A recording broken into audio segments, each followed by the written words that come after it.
Guys একটা জিনিস দেখাই। সালাম আলাইকুম, কেমন আছো?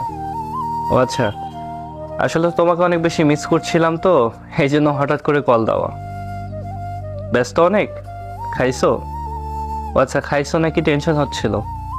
আচ্ছা ঠিক আছে, খেয়ে নিও, আর ফ্রি হলে অবশ্যই কল দিও। আমি অপেক্ষায় থাকলাম।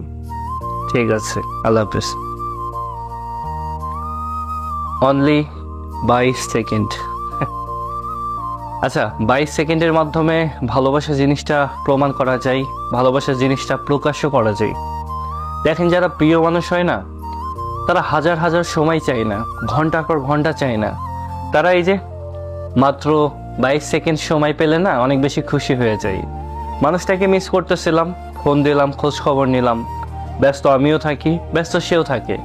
ব্যস্ত থাকতেই পারে একটা মানুষ, তার মানে তার খোঁজ নেওয়া যাবে না, তার সাথে একটুখানি কথা বলা যাবে না? এটা আসলে ভুল কথা। যে আপনার প্রিয়, যে আপনাকে ভালোবাসবে, মাত্র 22 সেকেন্ড সময় পেলে আপনাকে দেখবেন মাথায় তুলে রাখছে।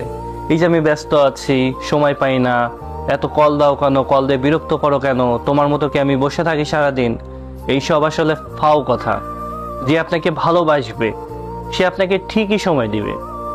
অনলি 22 সেকেন্ড সময় যে কেউ দিতে পারে। তাই যে আপনাকে ভালোবাসবে সে অবশ্যই আপনাকে সময় দিবে। অন্ততপক্ষে আমি ব্যস্ত আছি এই বাজে কথাটা বলবে না।